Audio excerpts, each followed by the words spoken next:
This episode of Gaming by Geeks is brought to you by Pigling Host. Hello everyone and welcome to the Gaming by Geeks channel. My name is Adam and once again I am back with Minecraft All the Mods 8. And today I've got a bit of a dilemma. I want to go back to the end. I want to finish off there because, well, let's face it, there's a few things I didn't do whilst I was there that I wanted to.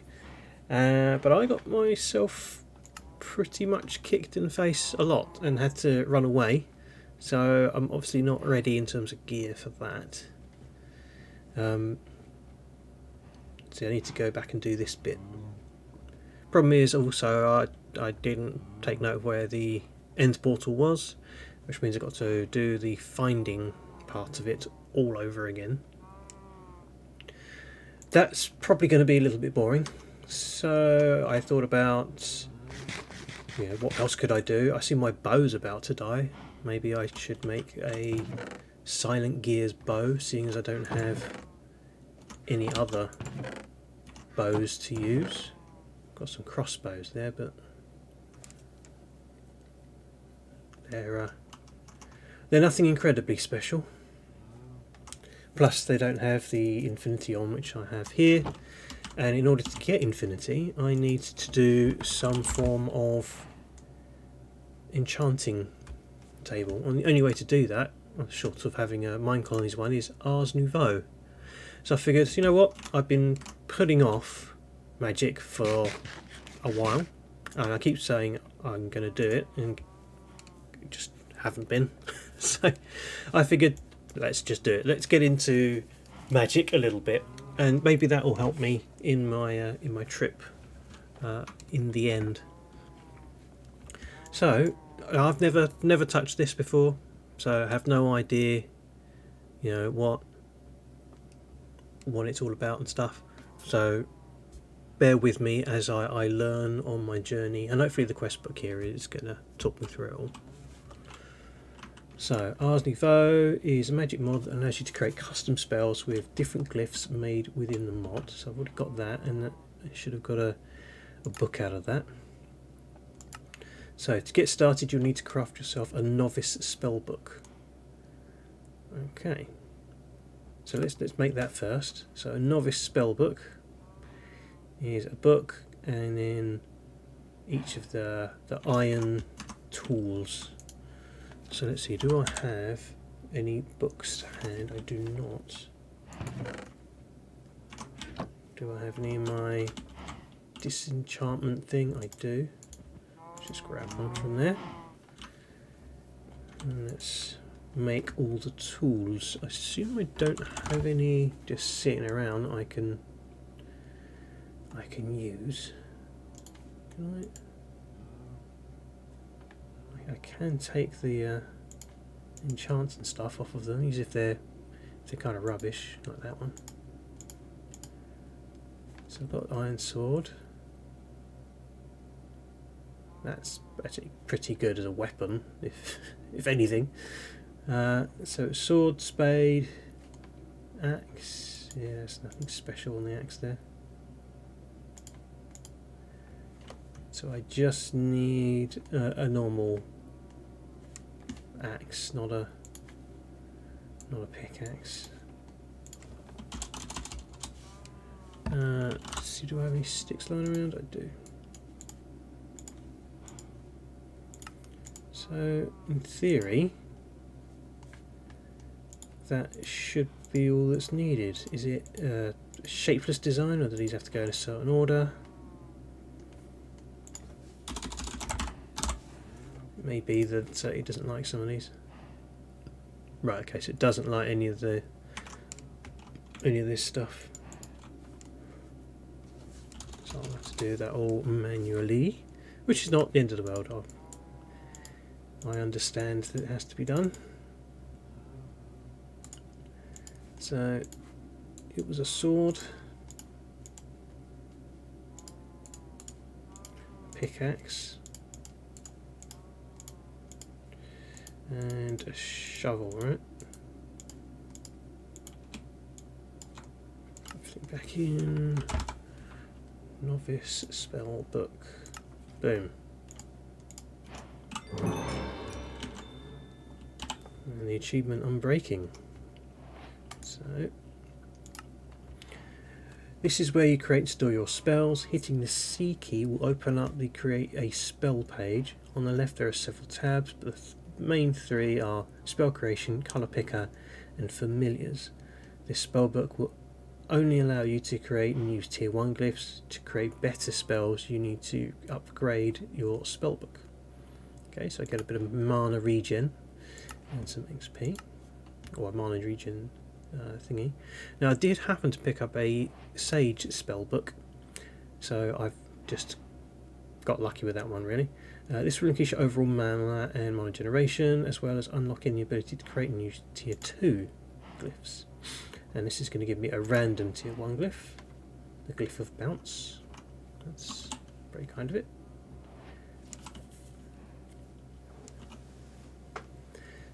Right, so what happened to hitting the C key? Okay, that doesn't work. Do I need to do the binding thing then? Let's. Oh, actually, where is my mage's spellbook? I've actually got two of them. Right, not bound to quick selects. Can cast tier 2. Can cast tier 1. Do I need to do anything here? Well, that just says invalid spell. C doesn't do anything. Let me just check the keybinds. Yeah, there is literally nothing, nothing bound at all. So I'm guessing spellbook open should be C. Obviously that's already in use. Let's pick a different key. That'll do. Hey, there we go. So there was 3 tabs on the left that were important. So colour picker was one, familiars was one, and I'm guessing the top one. So I see. Okay, there you go. That actually says that.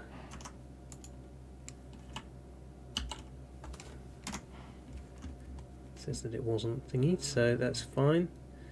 So I can do projectile, self, touch, break, harm. Colours are colours, and familiars are familiars. Okay. Now there is an Archmage spellbook. You'll need to have killed the Wilden Chimera. Okay, so that's not something I can do anyway. I wonder what was needed for this one. Oh, fair amount. Obsidian, diamonds, blocks of quartz even, blaze rods. I'm actually quite glad I got that for free. Right, I've also got creating your first spell. Let's do that one. So while holding your spellbook, you can press C to open up the creation page. That's not true. It's something else now. Each spell must have a form. You start off with 3 basic forms: projectile, self-cast and touch. For the effect, this determines what happens when you cast a spell. You can have up to 9 effects per spell. For starters, you have harm and break. Select one form and one effect, name your spell and click create. Oops.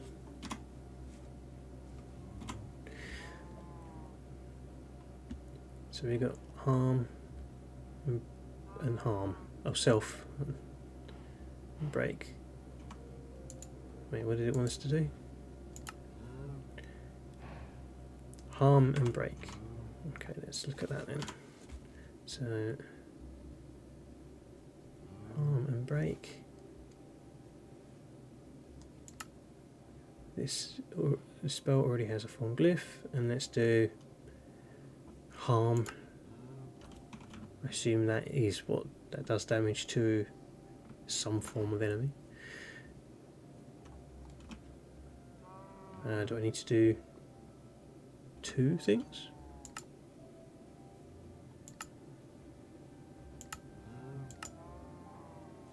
Oh, do I have to give it a name maybe? Let's call it Proj Harm. No, that didn't seem to do anything. What am I missing?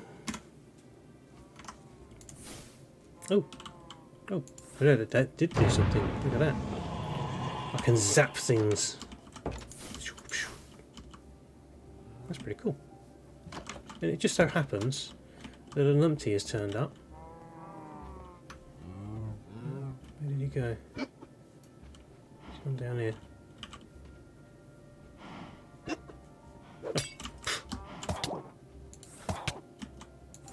Ah, I can shoot you with my spellbook. I mean, that's obviously not powerful enough yet to actually do anything. So I will finish this dude off with my arrows of awesomeness.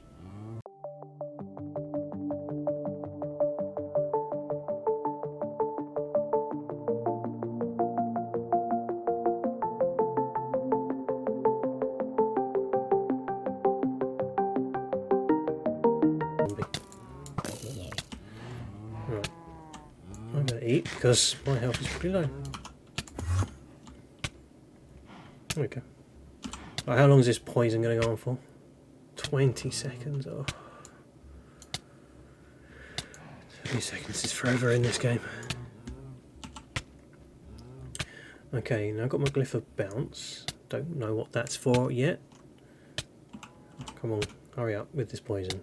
There we go. 4, 3, 2. Right. Right, so I did my first spell. Now, in the bottom left of your screen you'll see a bar. This bar is your mana pool. You have several ways to increase your mana pool or increase the efficiency of your spells as you progress through the mod. Upgrading your spellbook can also increase your mana. Now, I have got a mage's spellbook. Should I just keep that one and not bother with the novice one? Because, let's face it, I'm not going to need two.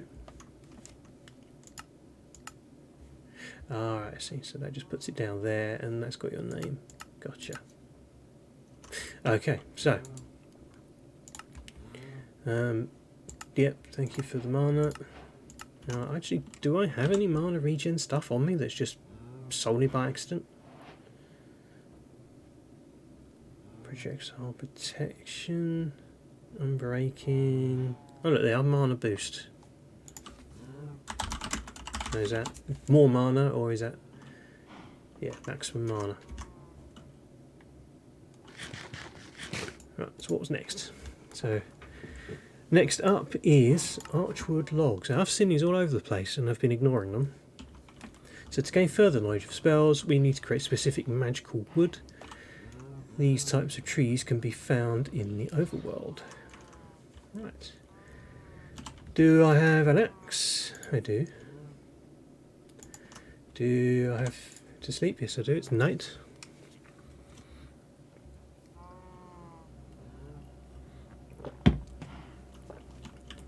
Okay, let's go looking for these big trees. Now do I have any saplings? Look at that, I actually do have saplings lying around. Wait, does that mean I've... What do I need? Archwood logs. I have actually already picked some up. So, oh, I've got these. Are these the cascading ones? Is that the exact type that it wanted? Oh, it's just any. Okay, let's go and chuck a couple of these down in places. Get some archwood trees growing. I don't know how big these are, hence the way I'm going out of my way to give these a lot of space.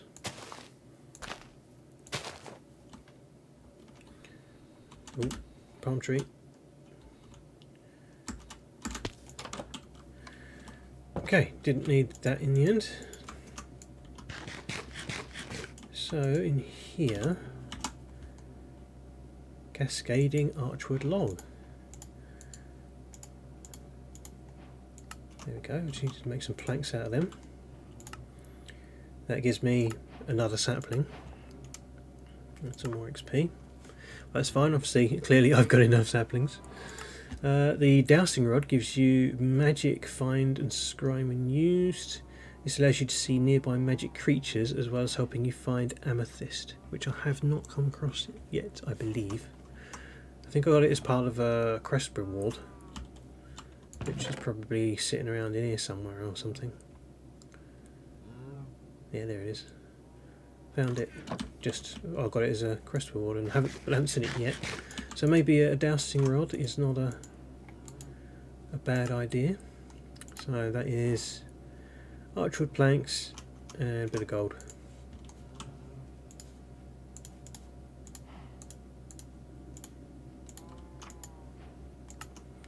It's a nice, quick, easy one, isn't it? Hi everyone, I'm just going to interrupt myself to talk to you about our sponsor, Piglin Host. If you like playing Minecraft but want to play with others at the same time, then you need a Minecraft server, and that's where Piglin Host comes in. Piglin Host offers servers for both the Java and Bedrock editions of Minecraft and have servers of varying sizes to cater for any mod pack and number of players. Prices start from as little as £5 or $7 per month if you're across the pond, and support mod packs from Feed the Beast, CurseForge, Spigot, Paper MC, Forge, Fabric, or just plain vanilla if you want it. What sets them apart is their incredible support, which comes with every server. Unlike other Minecraft hosts that only provide support through email, Piglin Host also provides support via Discord, which really speeds things up. As a thank you, Piglin Host are offering 25% off your first month when you use the code GamingByGeeks at the checkout. Thank you very much, Piglin Host, for sponsoring this video. Adam, back to you. Okay, now do we continue on this way or do we go up?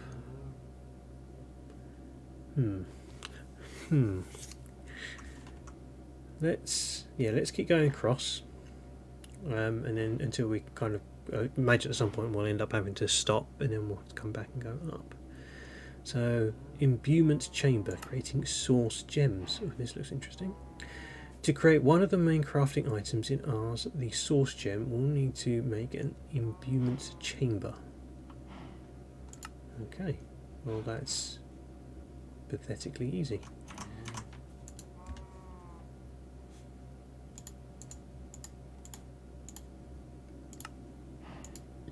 Some of that, some of that. One of them, and one of them. That's that. Okay, the imbuement chamber requires source to imbue items. It produces a small amount of source by itself, but can also use source jars as a power of source. Several recipes also require arcane pedestals to be placed around it as well. Oh, like in the picture. And that gives me back some planks.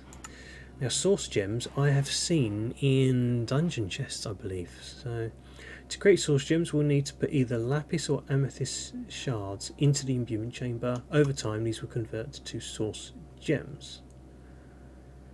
Okay, so lapis I have an abundance of. Now we've got to the point where I realised that this is going to take up some space, and I've got to put this lot somewhere. So, mystical agriculture is out here. So what's out the back? Should I do magic this side? Mind you, I might end up expanding my house here. So let's do magic all the way out the back, out here. Just make a bit more space.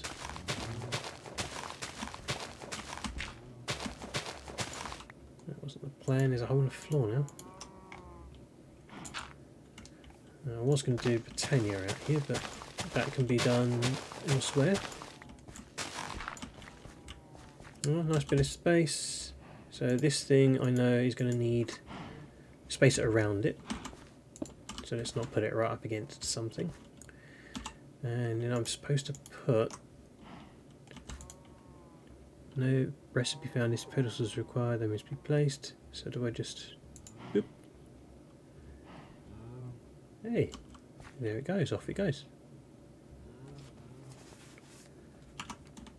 Okay, so I need to get 2 of those, but how, is it 100? I assume that's percentages, isn't it? That's crafting percent. So that's alright, that's not going to take too long. I can start looking at the next thing. So let's have a look at the scry's table.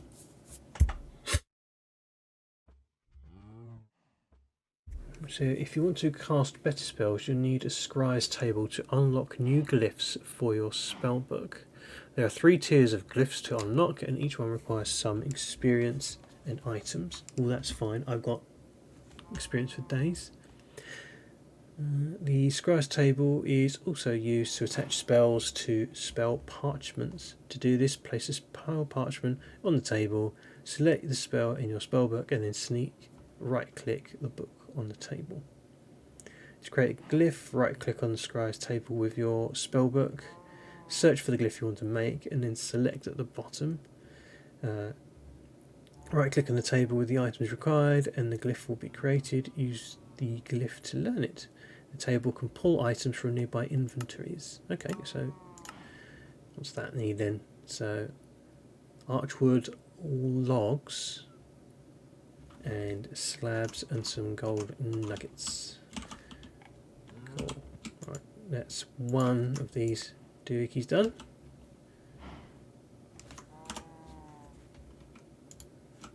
Actually, I forgot I had all this stuff in my bag. I missed this sword. I know it's not the most powerful in the world, just under 11 damage, but teleporting through walls helps. Right, archwood, log, archwood, slabs. What's the other thing? Gold nuggets, wasn't it? Yeah, a couple of gold nuggies, which I also have an abundance of, weirdly. Log, and slabs. Slab, log, nuggets. Why you no work? Scry crystal. Where's the scry's table? Or am I spelling that horribly wrong? Scribe's table, not scryers.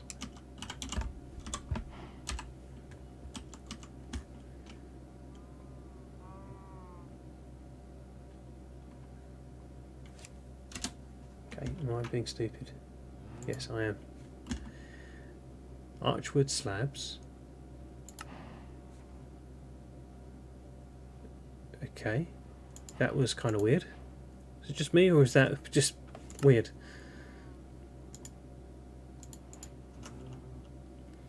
Right, so you have unlocked a bit of XP, and I get another tier 1 glyph, the glyph of delay. Now, scry's table, presumably I'm going to want to have out here, so I'm going to chuck that. Yeah, that'll do, why not? And then you, how did you use it?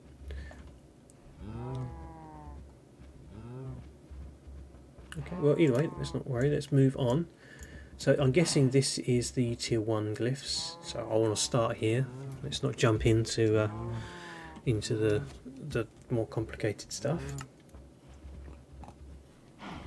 So tier 1 glyphs require 3 levels of experience. That's no problem.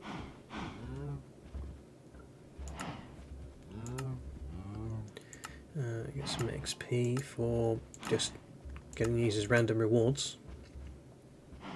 So are all these linked individually, are they? It's not like it's a tree or anything, is it? So there's a lot to go through there, isn't there? Glyph of Amplify.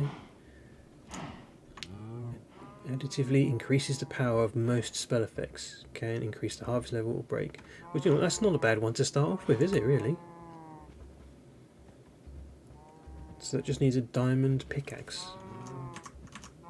So let's quickly bang one of those out, seeing as diamonds are not an issue. So you need a diamond pickaxe. Now, let's quickly reread this. So, the scribe's table was used to do to create a glyph. Here we go. Right click on the scribe's table with your spell book. Search for the glyph. you want to make. So do that. Search for the glyph, which was amplify.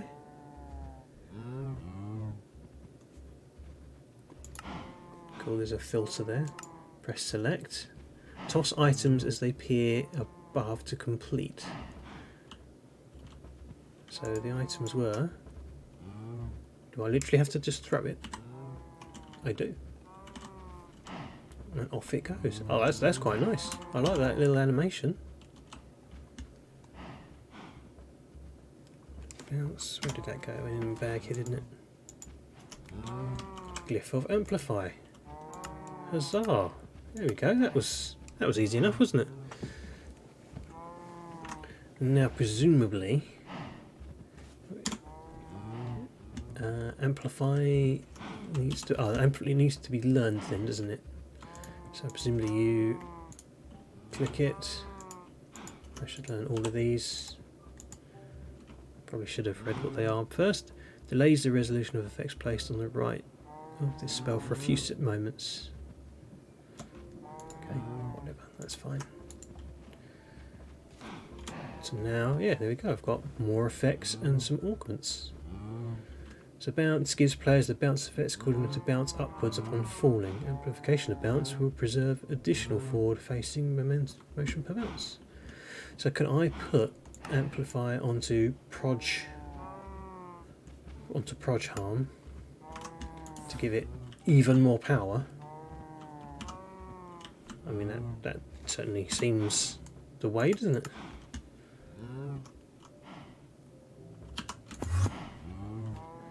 Okay, it's night time, so let me go inside. So I've got obviously a whole crap ton of these to unlock. I'm not going to necessarily unlock them all, especially not straight away. I'll probably just unlock them as I come around to needing them. So I need to spend a little bit of time at some point, which I'll do off stream, off camera, to learn what all of these are.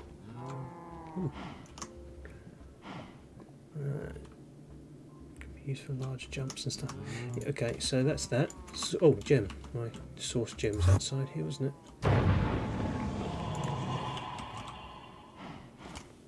Where did the other one go? Yeah, there we go. So source gems, they were created. So that seems easy enough. It's just a slow process. And a random, looks like something reward. Oh, did I get more source gems out of that? Yeah, now I've got 8. That worked out nicely. Let's put some of this stuff away that I don't necessarily need.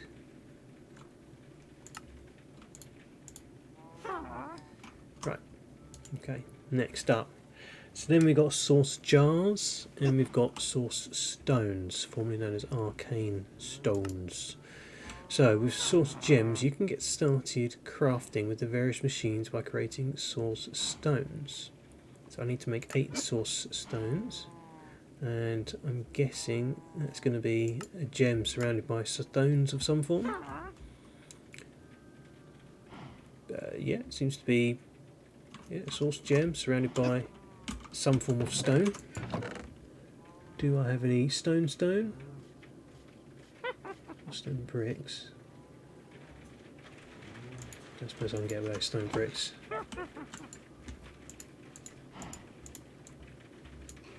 No, I didn't think so. I think I need... Actually, let me have a look in here. Do I have any stone? I do. Who'd have thought it?